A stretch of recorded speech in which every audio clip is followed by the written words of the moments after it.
Good evening, my friends. It is Draft for Upsides in the Cup PGA edition. We are going to be chatting the Waste Management Open in Phoenix, Arizona. I am Johnny Danger. With me, of course, Mr. Adam White. How are you, sir? What's happening, buddy? Oh, just chilling. As the name of the show suggests, what's in your cup, my friend? That's what the people really want to know. The first few people that sign in, all they really want to know is what's in the cup. Yeah, they log off. What's in the cup? Well, I've got a little Bell's Hop solution tonight. Always good. Or No Toy Loose Bow, as it's showing on your side. Indeed. I've got me a little Ascension peanut butter marshmallow gorilla juice. I don't know about the name gorilla juice. Yeah. Imperial stout brewed with peanut butter, marshmallows, and whole vanilla beans at approximately 16.4% alcohol. You are just going heavy lately. Well, you drink what you have, my friend. It's winter time. Everything good? Oh, man. Right. Yeah. It's a little flat, it appears. I thought I was going a little heavy with like the 8. You're right. 16. 16 or get out, man.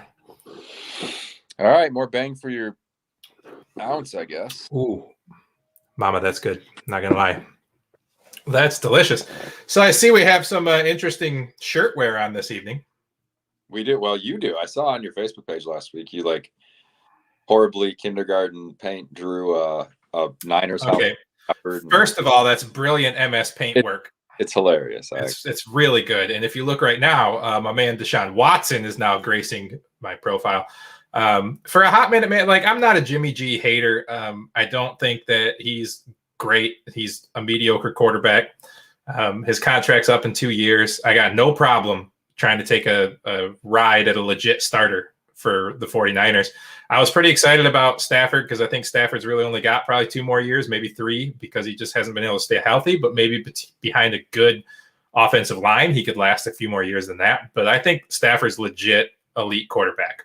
I think he's been in a terrible situation. But I think he's probably a top 8 or 9 quarterback. And I was a little sad that he didn't come over to the 49ers. Now they're talking about Kirk Cousins.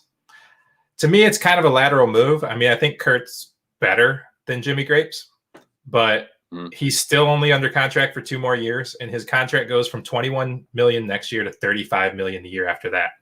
So it's a big hit to take Kirk Cousins. And I don't know that Kirk Cousins is so much better than Jimmy Garoppolo that you want to give up that draft equity and take on $15 million more in salary. No, I don't think Cousins is that guy. Like Stafford, I'd say he's borderline elite. I don't think he's elite at this point, but if you're comparing him, if you're taking stock of quarterbacks like you do teams, he's definitely a playoff worthy, like wild card at worst quarterback relative to their starters in the league. There's no doubt about that. So I don't know. With the defense that they have, with the weapons they have, they could use like a deep threat receiver. But I expect Stafford to do well. I hope he does well. They have statistically the best defense in the league coming back, so I expect him to be successful. But I also like the deal for the Lions. So I kind of get it from both sides. I think Sean McVay thought things had run their course with Jared Goff, and good for Stafford, good for the Lions organization with 2 first-round picks, and hopefully the beginning of a rebuild here. I'm drinking the Kool-Aid a little bit. I got to be honest. We will talk golf here in a few if you tuned in for golf. Just want to say that. But anyways, our good buddy Mark, who joins us on occasion, what he's worried about is he likes the draft picks. Great, right? I mean, get something for Stafford before he's an unrestricted free agent. But what he's afraid of is Goff does just enough for them to skip taking the quarterback of their future and try to build elsewhere. Well, I kind of hope that they don't have time to watch him prove it. I think there's a chance they'll take somebody at 7 this year. So we'll see. As a Lions fan, I'm encouraged. It's a step in the right direction. Like Stafford's as good as we've had at quarterback since, I don't know. Ever? Yeah, since Bobby Lane in the 50s. But I don't know. I'm glad he got out of here before he was forced to retire like Calvin and Barry and the other like Pro Bowl level players we've had that were here for most of their career. So yeah. On the other hand, man, I'm telling you, like some of those crazy rumors about like 3 first-round, 4 first-round picks that might get handed off for Deshaun Watson. As a Niners fan, I think we've got enough young talent on that team. I'd do it. I'd give up 4 years of first rounds for Watson right now. Yeah, you might have to. I mean, you got Ayuk and you've got Debo, you've got Kittle. They've proven that pretty much anybody with a set of legs can run in that backfield in the 49ers. So, I mean, I think you could spend some money and some equity on that quarterback. So it wouldn't shock me to see them take a run at a Watson, although it's going to take a huge package. Yeah, Shanahan wants his guy. I think Jimmy's at least proven that he's not the guy to build that offense around, but it'll be interesting. He's not. And he is a Kirk Cousins, there's a connection there. So that's why that's kind of heating up. But like I said, I think with the $10 to $12 million more a year they'd owe Kirk after the second year than they would Jimmy. I think it's kind of a lateral move, and it just doesn't make sense for me to give up draft picks for that. But you know what? He would be an upgrade for the next 2 years. So I guess real football wise, it wouldn't piss me off. Yep. Shall we proceed to the golf? Yes, let's get on to the golf. We got the Waste Management Championship, man. Usually an absolute drunken bar fight of a weekend on the PGA Tour, but they're only letting 5,000 people in. The question is, will those 5,000 people drink for 250,000 people? Is this like a drinking war, like the what was it, the old Spartans, 300? They have to do the work of an entire army of drinkers with just 5,000 people. I hope not, for the sake of the players. Like that would just be there'd be guys rolling in the fairway, just doing, sand angels in the bunkers. It would not be a pretty sight. But I'm glad there are going to be some fans there, I guess. Although if they're serving alcohol as well, I'm sure social distancing will be at a minimum.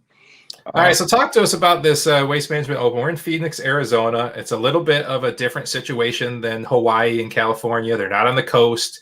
They're not on the island. So tell us about this course. Yeah, so it's the Waste Management Phoenix Open. Phoenix Open, yep.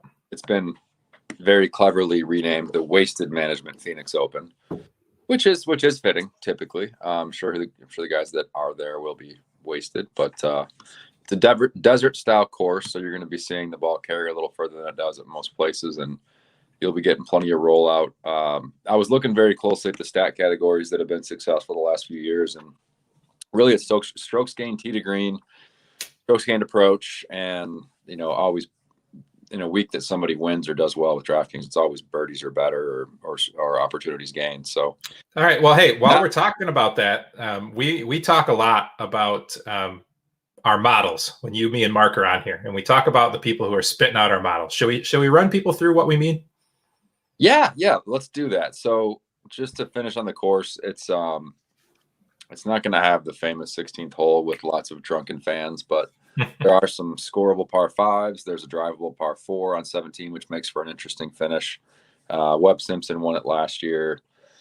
It's not going to be as exciting without the fans. I love that lead up, finishing the Phoenix Open right into the Super Bowl is usually a great way to transition. But let's take it to the models. So we look at that categories we like. We punch them into Fantasy National, which is a great site. We are not paid to say this. And they are welcome to offer us to be paid to say this in the future. They are. Moose. There. Moose told it. I believe Pat Mayo owns it now. Oh, that's right. It is Mayo. Yeah. Guys buying up everything. That's true. All right. So FantasyNationalGolfClub.com, FantasyNational.com is actually what it is. It's where we get a lot of our stats. It's where we build our models. So you can see on our shared screen here, it's got all the players. And this is the shot gain screen. So you'll see here you got shot green total strokes, tee to green, ball striking, short game, off the tee, approach, around the green, putting, and DraftKings points gained. So these are the default stats that you can stack the guys up with. You can look through here. You can click on a couple of your favorites. Seawoom, show favorite. Gary Woodland, ready to get on a hot streak. You can click on a couple of favorite guys. Ricky, always good in the desert. You can click on a few guys here. But building a model. So you said you have a few favorite categories this week. So we look over here at this big yellow bar that says add a column to your mixed condition model. So we're on the shots gained screen. So we click that and it'll bring up the stats of the screen we're on. So which one do you like here, Adam? What are we going to put in here first? I love strokes gained tee to green. All right. So we're going to add tee to green and call it tee. Yep. Strokes green approach. All right. And then we're going to add another one. Hold on, you guys slow down. I can't be fast for Fantasy National. I know, especially because my typing skills are, amazing. That's what's holding us back. All right. I got those two. What else we got? So strokes gained tee to green, stroke gained approach. I had birdies gained. Hold on, I got to switch categories for that now. It'll be birdies or better gained, and then opportunities gained. And that was it. All right. So now we're on the birdies page. So we were going to select did birdies or better gained, or is it birdies gained? B-O-B, birdies are better gained. Birdies are better. So we're titled that B-O-B. Ops gained. Boom. And then where do we find opportunities? Where is that? Opportunities gained is it's not in the strokes gained category. It is in, I think it's in birdies and bogeys. Yeah, it is. Ops gained. Ops gain. Yep, that first category right there. So we're going to go ahead and add that. Ops game. We're going to call that ops. Boom. Add. So then I'm going to have to switch screens here. So mixed condition. We click on that and it'll take us over there. I'm going to have to come over here. I'm going to have to remove this. Quick side note. The interesting thing was that strokes gained ARG was like way down the list. Webb Simpson won the event going away and lost strokes to the field around the greens. All right. And now that we've clicked that button and run our 5 favorite categories, it shows them here. Actually, apparently only 4 I added, but that's fine. So we've got tee to green, approach, birdies are better, and opportunities gained. And this allows us to weight those. So right now they're all evenly weighted, which means they take into consideration each one of these evenly. Which ones shall I bump up, Mr. Adam? Strokes gained tee to green was very, very heavy. So I would go 40% on that. I would go 40, 30, 15, 15 going down. 40, 30, 15, 15? Yep. Okay, we'll get there as close as we can. About 39, 31, 15, 15. Perfect. All right, we're going to load that up. It's going to spit out those players we saw earlier in the order of how we like them. So now you can see those stats. We're ranking just those stats, taking everything else out of, consideration. And here we go. So it spits out this ranking, sorted by the ranking from your model, and it makes JT number 1 across the board. What do you think of that? Not shocking. I would not be surprised if JT won by like 5 this week. It's one of those weeks that with the guys that are in the field, I expect an elite player to win, which kind of sucks for your betting card and your long shots, but it is definitely a studs and duds type of week. I think it's either JT or it's Rom, one of those guys, I think, rather convincingly. I dig it. So this is an interesting thing just to look through and look at, and you can kind of see where they all stack up on the most important things. JT was a guy I was looking at heavily before we ever ran this. Shocking surprise here at 6,700, HV3. At number 3. So we'll put a little star by him so we can dig into that a little later when we get down there. Just play him 100% of your lineups. You don't have to star him. Right? Matt Wolf, I don't know, man. You think he faked the hand injury after such a terrible start? Debatable. But I'm not confident in playing him. That's for darn sure. Yeah, I don't think so. Siwoo, nice and hot. You said John Rahm. Xander looked pretty good. Woo! Siwoo. A couple of guys. Webb Simpson, former winner here. McElroy won here, didn't he? I have some news that goes almost directly against what I said a few weeks ago. Nice. Hideki, 2-time winner, back-to-back winner here. Mm-hmm. Brooks, a former winner.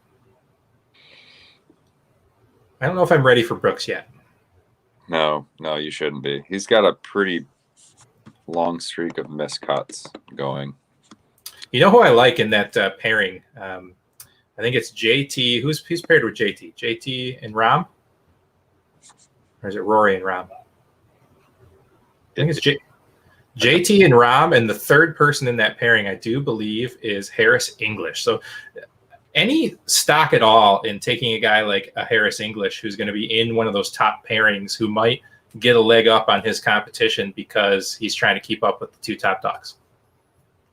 I think there's an element of, wanting to prove yourself, especially as a guy who just won recently and feels like he's still got something to prove and is kind of especially this year, trying to make the Ryder Cup. Those are two guys that are going to be in the Ryder Cup on opposing sides. So, all right. Well, I don't want to take too much time looking at this model. This is proprietary information you have to pay for and be a member for. So I don't want to be sitting here giving away Fantasy Nationals goods. I just kind of wanted to show people what we meant when we built a model.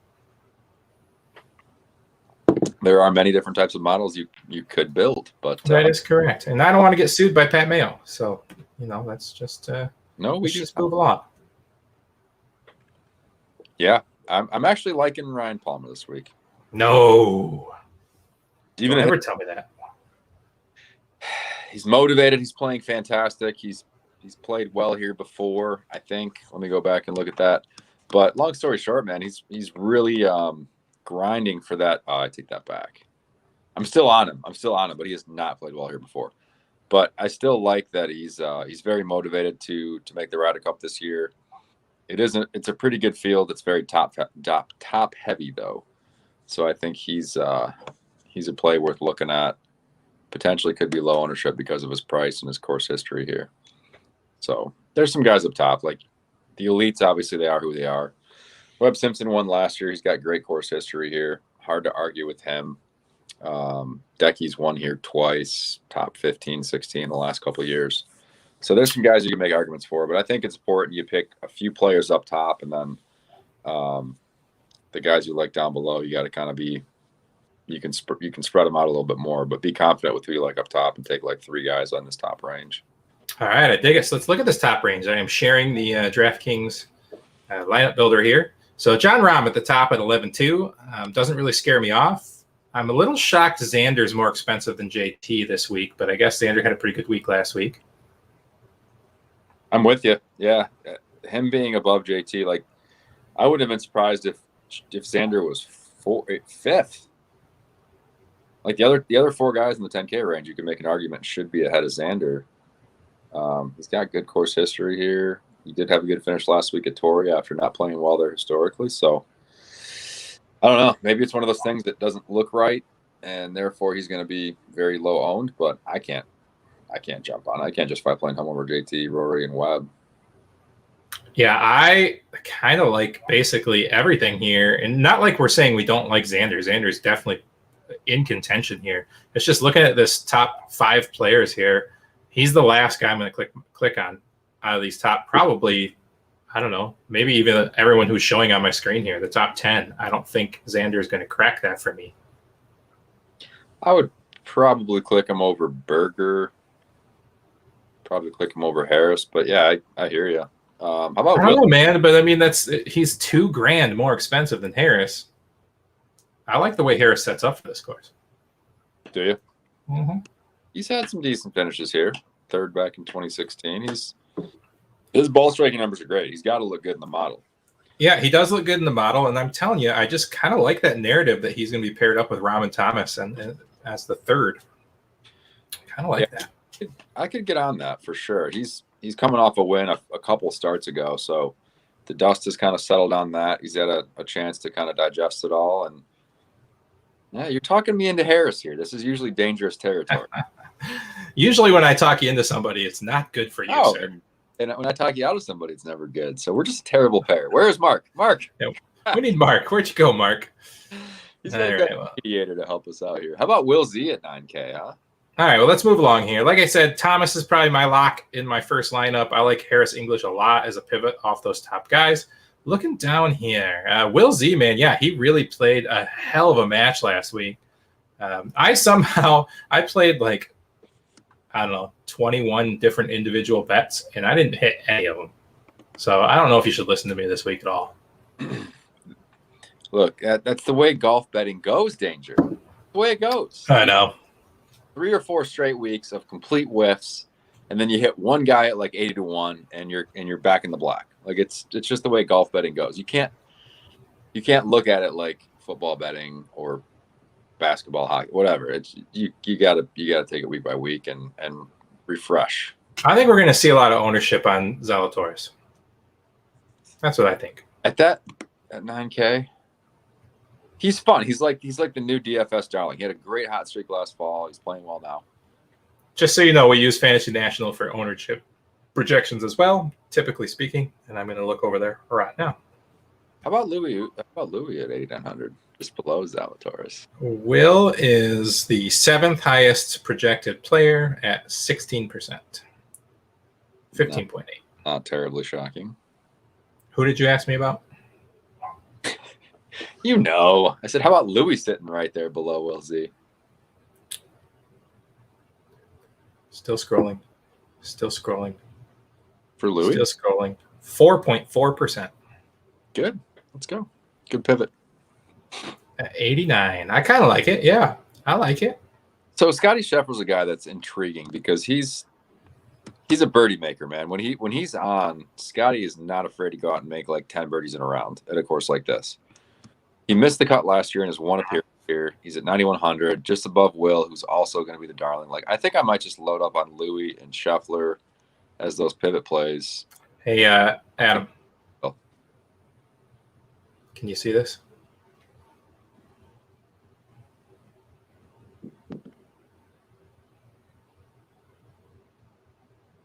Do you see what it says back there?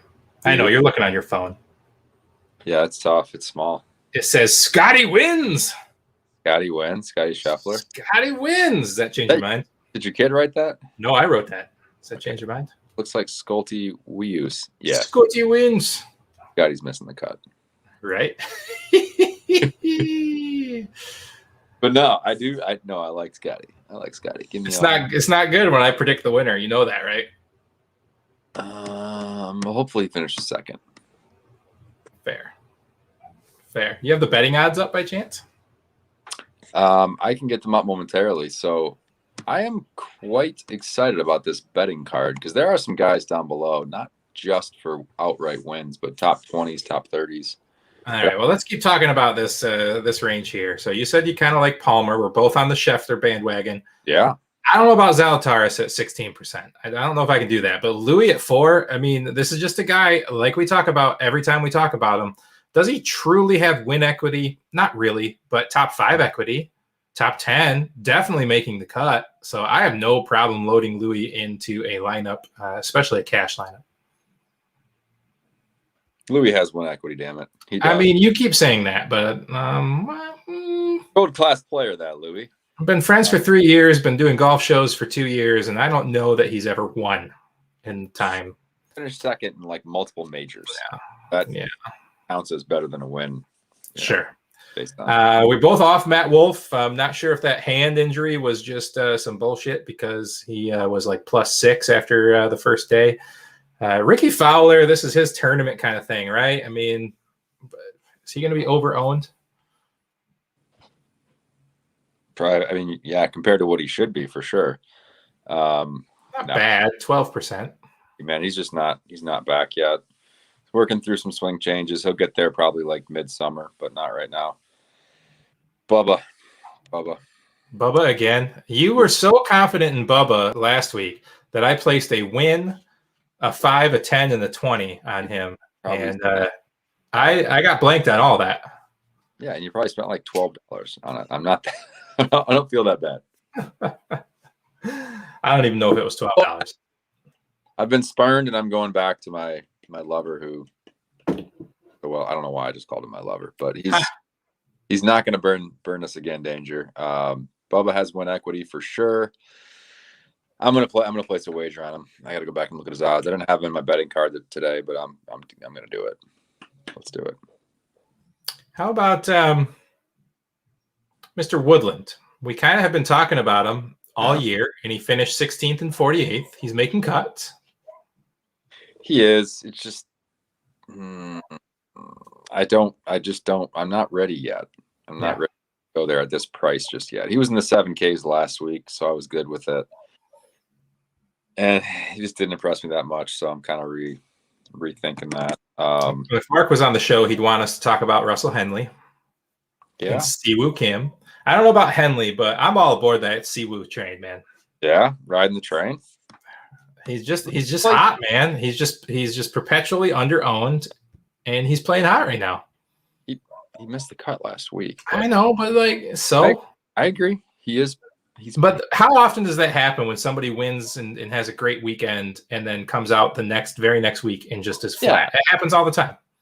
You plan your schedule a long time in advance, and then you go out and win. Obviously, it's like the letdown spot after a huge win against your rival in football or something. The next week, you just come out.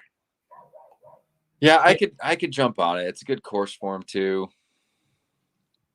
I don't hate it at all. He's like the only guy I'd consider in this low 8K range outside of Bubba right there, 85. Trying to find him here. Trying to find him. There's some craziness in the 7s. Hold on, we're not there yet. I'm trying to find the percentage on Siwoo Kim. Did he like withdraw or something? Not to my knowledge, no. Because he's not on my list. Like, he's literally not on the list. That's weird. There's some names up here in the top half of the 7K range. No, I mean, he's literally not on the list. Like, I'm flipping through the whole list. He's not there. I just missed him. He's right there. He's right in the middle of the pack. 7%, 7.7. Mm-hmm. And I think it's because he missed the cut last week. But I'm telling you, man, like, I don't worry about that when people miss the cut after they have a big win. They go out and party. I mean, dude won like what, $1.5 million for that win. I mean, damn near, yeah. I don't blame him. Come on, man, go party. Who cares? Look, we haven't even touched on the fact that Patrick Reed cheated, but maybe we can get a quick 30 seconds on that at the end. Yeah, go ahead, man, because you know, I didn't watch Patrick Reed at all because I had 21 bets on 21 people, and Patrick Reed wasn't one of them. You were the pilot of 21 bets, and they all crashed and burned. Is that what you're saying? This is a true story, sir. So tell me about Patrick Reed, because then I also heard like Rory came out and said he did the same thing. I mean, what's going on with this? I mean, there was some rain. Patrick Reed's ball he hit out of a fairway bunker, and it clearly bounced like pretty high in the air. And usually, if the ball bounces and doesn't just plug on the initial, land, it's probably not going to actually be embedded.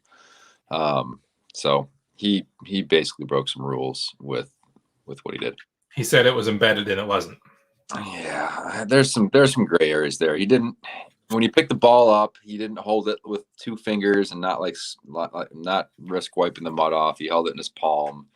He didn't call a rules official over until he already had taken it out of what he thought was an embedded pitch marker. Mm-hmm. There's too much smoke, and he tried to use the gray area in the rules to his advantage, in my opinion, and he just hasn't earned that benefit of the doubt. But yeah, basically the same thing happened with Rory, and Rory has never had anything even similar to this occur, and he's been on the tour for about as long as Reed. So I just think the tour got put in a tough spot because Reed was playing with 2 younger players who didn't see what was going on, and they didn't want to cause any fuss with the guy who's the leader of the tournament, and they're kind of scared and trying to keep their tour cards and finish strong. So it just left a bad taste in my mouth. And then the way he presented the whole thing afterwards in his interview was just. Does it make you feel any better that he won by like 4 strokes and it probably wouldn't have changed the outcome? No, and it's not about the outcome. It's about the fact that he knows he can get away with it in certain scenarios like this. And he really thrives on these kind of situations where he's playing the bad guy. So he almost like makes himself the bad guy and then feeds off of the hate, and it's self-created. So it's really weird. It's really weird, but interesting. Screw Patrick Reed. But good for him. It was a great victory. Beat some good stretch. So, hey, do you follow hockey? A little bit, yeah. Sorry, while you were talking about that, I was checking on the 6-legged parlay I did on hockey tonight. And I am currently in the right position in 4 out of 6, with the other 2 being tied positions. Okay. I don't know why I said that out loud. happen now, but Well, this is what I want to say is that I'm new to this sports betting because it just became legal in Michigan, right? So I'm on FanDuel here, and they offered a $25 parlay insurance, meaning if you miss your parlay by one, they give you your $25 back. Sure. So I was like, okay, I'll try it out. So I didn't know this option existed, and I am naive to sports betting because, like I said, it's only been available for like 4 days in Michigan. So I have this 6-leg parlay. I'm ahead on 4 of the 6. One is already finished. And then so I have one that hasn't started yet, so it's 0-0, and one that is tied 2-2, where I need the home team to get the win. And it was a $25 bet. The win would be $456. They're offering me a cash out right now of $105. Take it. Should I take it? Yep. I mean, that's 4x my money, right? Take it. Take it on the Chiefs to cover -3. I mean, at 4x, you just take it. You take it. Just take it. All right, I take it. I'm doing it. That are tied are probably not going to both win, and the teams that are up a goal are probably not going to close it out. One of them will tie because they're hockey, and that's just stupid. I cashed it out now to see. I'm going to take a screenshot real quick, and now we'll see what happens before I go to bed tonight. Now they're all going to hit. They're all going to win. Yeah, but if I wouldn't have cashed it out, they wouldn't hit, right? That's how it works. I don't know about that. I think it's just because I told you to cash out that they're. I think anytime you're doing a sports bet, for the most part, and you can 4x your money, you just accept it, right? Because if we're playing DFS on DraftKings and we take our $10 and turn it into 40, we're happy. Yeah, like last week, I had Hovland, Ortiz, I had Adam Scott. I was looking at hedging and going with Patrick Reed. I went, let's see if he gets off to a mediocre start. I still think Reed's the front runner to win. And they got about 4 holes in, and I went, well, there goes my opportunity. And yeah, it's hard though when you have to hedge with that guy on day 4 though, because he was only 2.5 to 1 or 1.75 to 1. So in order to hedge, you have to put like $100 down on it. So then if he doesn't win and one of your other guys wins, you end up only winning like $20 on $200. Yeah. So it's a tough situation to hedge with the guy in the clear lead. Yeah. Worse, if somebody storms back and ends up winning it, you don't have on your card, then you're like, oh, I just wasted $100. Yeah. And when it started off too, man, I mean, we had guys like Adam Scott in position and a few other guys in position. And at the start of the day, like it was tough. I did the same thing, man. You saw the text to me. I'm like, dude, who's going to win this? I got to know. And I'm glad you didn't say anything because you probably wouldn't have said Reed. And then I would have put more money on somebody who didn't win. When did you ask that question? Before tee off on day 4. I probably would have said Hovland. Yeah. I already had some on Hovland though, so it was all good. Good. Anyways, let's keep moving on. We've sidetracked enough. Let's look down here. How about your boy Max Homa? You keep liking him. Are you gonna keep riding the train? Yeah, for $7,900 for sure. And I will tell you, the guy right below him, Corey Connors, is the number 3 projected owned person this weekend. Really? So I think I got to fade Coco at the top end, right? I would, yeah, just because his putting is consistently bad to really bad. It's not that putting is overly important at this course, but he's one of those guys that can hit it close a bunch, not make any putts, get frustrated, and then just, fade off into mediocre bill. But I like, I was going to say, I was just going to keep rolling, but go ahead. I was just going to say Jay Day, man. Carlos Ortiz is right there, and then Jay Day at 7,800. Dude, that's what I was going to say. Like, Jason Day can be a complete disaster, but he can also go on like a 3 or 4 week tear. Yeah, but his approach game has been so bad. He's barely top 100 in the field in his last 50 rounds. 50 rounds. 50. Yeah, not so good. Strokes gained arg is not going to save you around here. You got to make some birds. It's going to be around 20 under or more. What about Sammy Burns? You've been talking him up. Yeah, I like Sam Burns. His strokes gain numbers are great. His biggest weakness is the fact that he's not great around the greens. However, you don't need to be great around the greens here. I touched on that earlier. A lot of the guys that finished high last year, just when you're playing well here, you hit a lot of greens, so you don't have to rely on getting up and down. So I like Sam Burns a ton. He's been putting pretty well. His strokes gained tee to green's very good. So I can definitely get on board with that. Kuchar's like old. and not playing great, but he's got really good course history here. Any interest in Cooch? What's his ownership looking like? I mean, you know, I like to play the all Aho team, and he's usually the captain. No, don't do it. Don't do it here. Like, what if you had told us 5 years ago that Jordan Spieth and Jason Day would be 78 and 7,500 in the Waste Management Phoenix Open? Right. I mean, we talked about this last week with Spieth and a couple other guys. Spieth and Ricky, I think, was last week. It's just weird, man. I mean, honestly, it's the game has changed so much, man. These guys at the top, there's just, instead of like one or two guys just being dominant, you've got like 10 guys that are just dominant.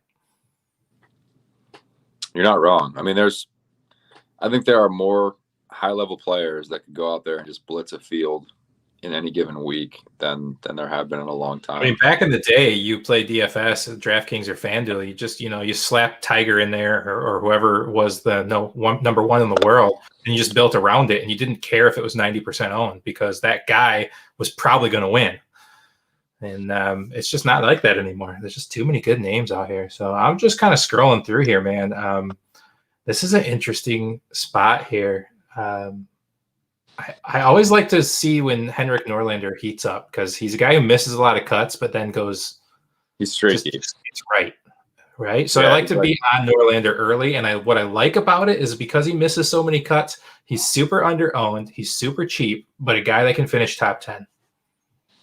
Yeah, he's like, is he sweet? He's the Swedish. He's like the Swedish Siwoo almost, without the chance to win. But he's definitely the streaky guy who, when he's hot, his confidence gets up and he can do it any given week. So I think I'm done betting anybody named Cam for a couple of weeks. I like Chris. The all Cam team didn't work out so well last week. not so good. I like Chris Kirk a lot, man. I guarantee he's looking very good in the model that we created. His game has been trending really nicely, and he'd be a good redemption story. It'd be odd if a guy who just is sober and in recovery and wins because of that, winning at this tournament. It's like that ironic story that I think would be perfect for the Wasted Management Phoenix Open. So, all right. So I don't normally do this on the show, but I think I'll just click Chris Kirk right there. Click. There you go. Do it. All right. A couple of house favorites. We love Brendan Todd. We love Brandon Steele. The Brendans. Brendans. Are they spelled the same, or is it EN on one of them? Either way, it wouldn't matter. No, this. I don't mind Steele. He's had some success here in the past. I think he's got the type of game that could do well. I mean, he's got a spotty history, but missed cuts the last 2 years, and then T3, T16, T17. He's got the history at the course that he can do it, and I think it helps him not to have fans here just with his personality. I can see that. Keep skipping down here, man. We're running along because we keep getting on sidetracks. But there was like 6 weeks last year in a row that I bet Benny on to win, right? Do it again. All right. Do it again. No worse than T23 in the last 4 years. T9 last year. T6th in 2017. Just bet Benny on. It feels good. It feels right. I moved him in. There you go. I'm not going to bet him, but I hope you do. All right. Is it Luke List week again? No. He had me so excited after round one, and then I logged in. He was about 7 holes in. I'm like, 4 over today. All right, that's good. Just get it over with early. But he hung on to make the cut. I give him that much. Take it. All right. Well, that game that was tied is now in my favor by 2 goals. Okay, let's stick with the positive stuff here. Just saying. But Russell Knox has shown some. I told you what was going to happen. Russell Knox has shown some signs of life recently, and also has a 16th and a 10th place finish the last 2 years here. He's a short knocker, but any interest in that guy? The Scotsman? I don't know. I have to go back and look through the model again. Not usually. Not usually. I want longer hitters this week. I don't disagree. He's been putting better, which is usually his Achilles heel. Let's see where he's at putting recently. Mr. Knox, riveting rate. Oh, never mind. 119. Yeah, no, never mind. Forget that I mentioned him. Let's move on. Not great. Moving right along. We kind of skipped past Emilio Grillo. I like him when he's in the low 7,000s. Well, I'm with you there. I like him when he's in the low 7Ks, but he ranks number 10 in the little model we built. The models always love him. Like he's the much smaller South American version of Luke List. Apparently, he's like an opportunities gain machine. He is. He's an ops gain machine, just like Luke List, just like when he's on, Benny on, but none of them can putt at all. Corey Connors, all the guys that I love. Like, I love watching them hit golf shots, but they can't. By the way, after talking about Norlander, I went back and looked. He is 14 in our model. Oh, look, Norlander's a play this week. I'm actually betting him, I think, for an outright. I'm betting him on a top 20. Like, let's go, Henrik. Someone from Sweden named Henrik has to be a great player. So he's got to take the mantle because Stenson's out. He's done. Stenson's not any good anymore. He's washed. All right, what else you got down here? EVR, man. We got EVR. No. He's dead to me. That desert sun, the ankles popping with the joggers on. EVR, bro. Dead to me. Dude, dead to me. How about Hey, let's forget about that. Same price. Former champion, Chesticle. Chesticle's intriguing. He's had 3 missed cuts, a 4th and a 2nd in the last 5 years here. So obviously that's about the. And he won like 7 years ago. He did. I think that was his first PGA Tour victory of maybe 3 now, but I could see it. I also don't mind Marty Laird. Party Marty, man. But I don't know if Party Marty can party when there is no party. It's a small party. He likes small gatherings. But we talked about a comp course for whatever the tournament. The Bob Hope? Either way. He won at the Shriners last year. And, it's a desert style course in Vegas, and this is in Arizona. And maybe for some reason the weird Scotsman that grew up in cold, windy weather likes the warm desert weather. You never know. But yeah, I don't mind the Chesticle. I can get on board with that. All right, let me get back over here. I like a JT Pastone. Let me put a little Chesticle in the lineup. I didn't. All right, let's keep looking. You know we like our boy Streels almost always. I don't know about that. Come on, man. You guys have been bringing up Streels a lot lately. He's not like my boy. There was just a no. He's your boy. Playing really well. And all right, look, we're here. Let's skip that talk. Let's move on to this HV3. He's number 3 in our model, and why should I disregard that? I don't know. I guess because his recent form isn't great, but I'm willing to take that risk. He hits the ball a mile, doesn't he? He does. He bombs it, man. He's got some tree trunks for legs. All right, I'm putting HV3. It's the recent form, man. I mean, he's played 1 tournament this year, and it was last week, and he shot 70 in the South Course in round 1. But it's a completely different type of course. It's a birdie maker's course, which is kind of up his alley. I'm on board with it for sure. We skipped over a guy who is number 13 in our model, Keegan Bradley. Keegan, another one the model loves, but he can't putt. He's contended here before too.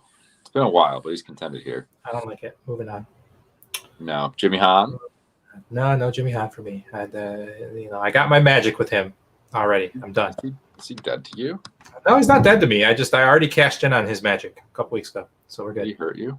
No. He actually did very well for me. He won me some money, and now I'm done because it's not going to happen again. Wow. All right. I see a little wham bam. Thank you, man. I see how you roll. Yeah, that's exactly. How about Tom Hoagie? I like Hollywood Hoagie. Yeah, I can get on board with that, especially at this price. This is where I can get comfortable with Hoagie. When he's had a couple decent finishes and he pops up like into the high 7s or low 8s, I just get an uneasy feeling about it, And I want everybody to keep an eye on my boy T-Dunks. Not this week, but just watch him when he gets hot. Dr. Edmond, you're supposed to bet him every week because he's going to win one of these weeks. He's at 6,600. I actually like Doc. I like Doc this week.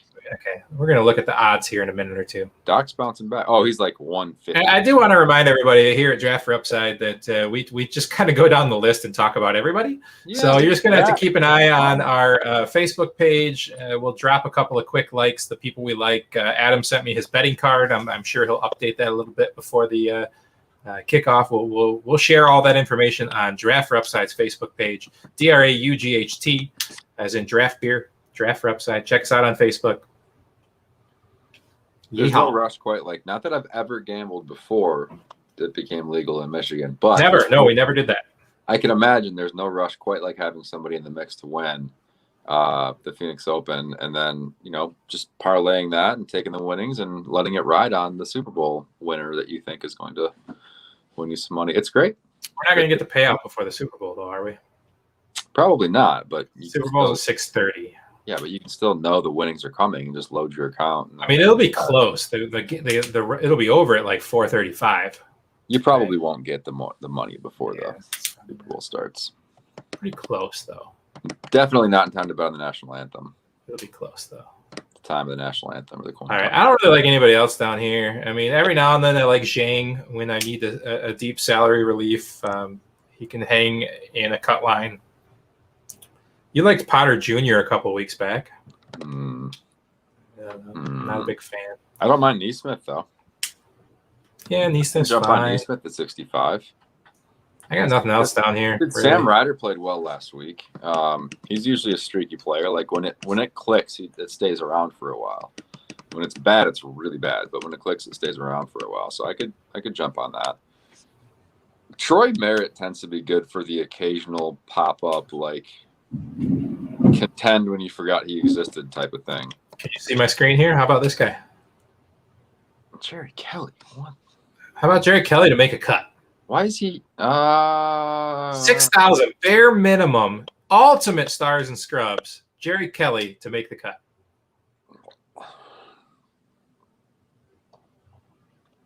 No. I do like John Augenstein, though, as a potential cut maker. He's at 6,200. Very good amateur record, good pedigree. Could see him popping up and doing a little something. All right, well, let's get out of that, man. So that's great. Hang on. So what else you got? I got one guy who's a Corn Ferry Tour grad. Okay. Down here at the almost bare minimum. 6,100. Guys were on him at the beginning of the year because he's like a new, fresh, hot face. But Davis Riley, 6,100. Let's do it. All right. I'm going to make a mark. Davis Riley. I'm going to put you on the spot. All right. Can you see my screen? Yes. All right. Favorite guy for your DFS lineup. GPP. Right here. GPP. Favorite guy in this range. Right here.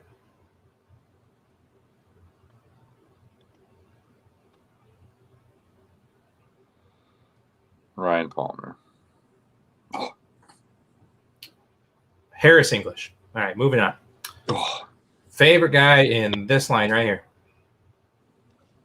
I can't believe I just said that.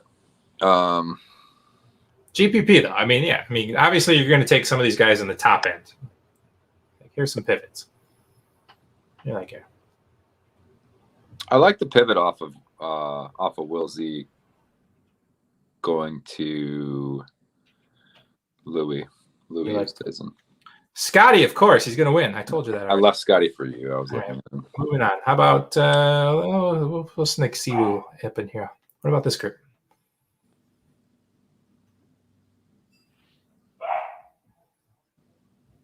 Sammy B. Sam Burns. Sam Burns. Jason Day. All right, moving on. Ooh. Moving on. How about 74 to 72? Isn't there a couple more at 72? Yeah, well, just right here. Okay, Brendan Steele. Brendan Steele. All right, Brandon Todd. The Brendan. Brendan. There's your lineup this week. All right, right here. What we got here?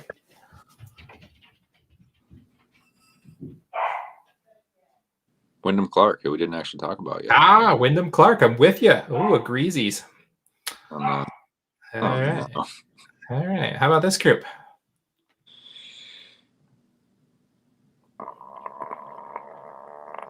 JT Pastone. Oh, no. Keegan Bradley. All right. Keeping it going. Keeping it going. All right. Doc Redman. Who you got?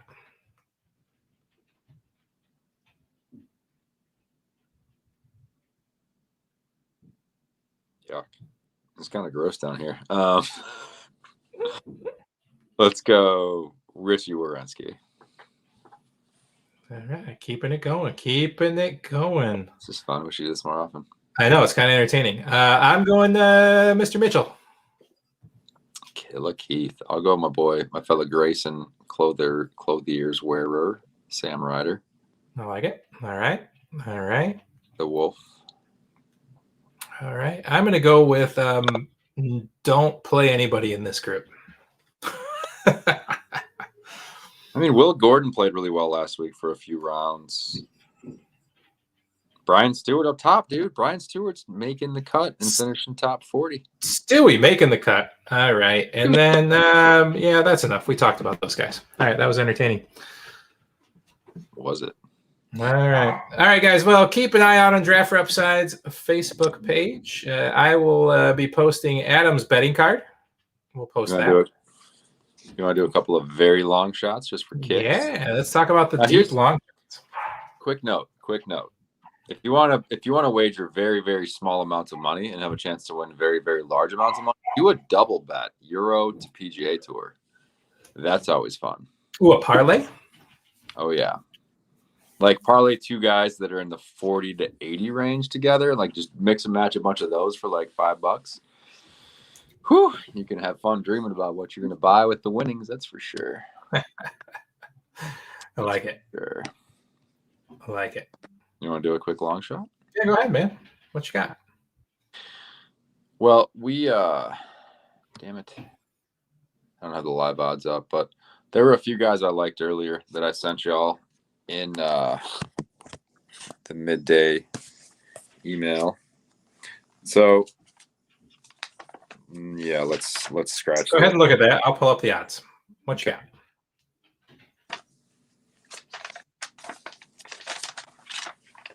Searching. Oh, I mean, Henrik is 100 to 1. I like Henrik Norlander a lot. I like Chris Kirk a lot. Those guys are both 100 to 1. Put $10 on them, you're winning $1,000. Seems like a worthwhile bet to me.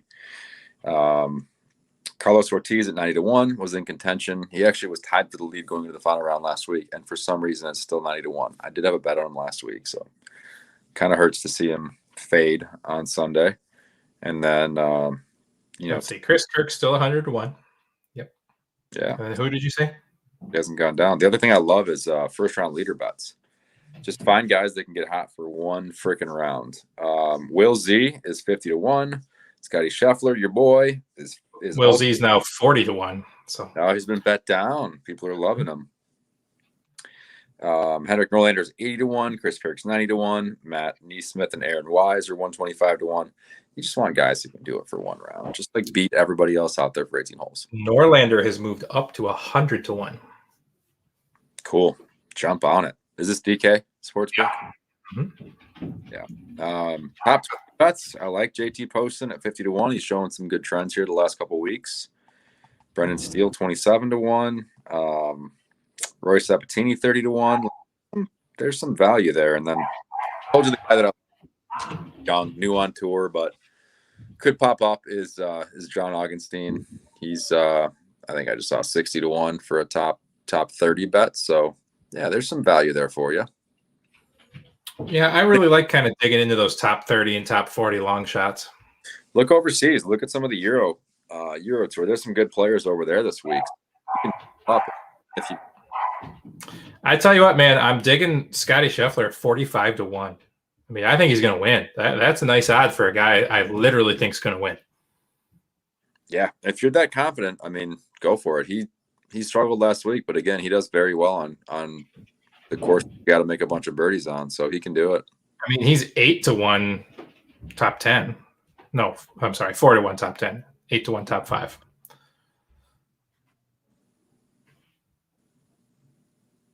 Eight to 1 top 5, 4 to 1 top 10. That's not terrible. Yeah. It's worth looking at for sure. Let's see. Your boy Chris Kirk, 9-1 top 10. Yeah, I don't mind that one. I think Kirk will. Yeah, let me look at the top 20 here to see if anything jumps off the page at me. I mean, my boy Doc Redman at 5.5-1 to top 20. That's not terrible. Not enough for Doc. I thought he was longer odds than that for top 20. He must have moved up. Your boy Davis Riley, 20-1. Just not long enough. Like, how many top 10 does Davis Riley have in his career? I don't know. Your dog is about, Say what? your dog is pissed about something. Dude, he's like 2 floors away from me. I don't know what's going on up there. Some pipes for the. Yeah, he's cutting you off is what he's doing. He's so loud. Anyways, guys, thanks for watching. I'm Johnny Danger. With me, of course, was Mr. Adam White. Please check out Draft for Upside's Facebook page. We will post our betting odds and our favorite plays before tee-off on 9:20 in the morning on Thursday morning. So we appreciate you guys, and we'll catch you whenever our next show is. Cheers. Go Lions.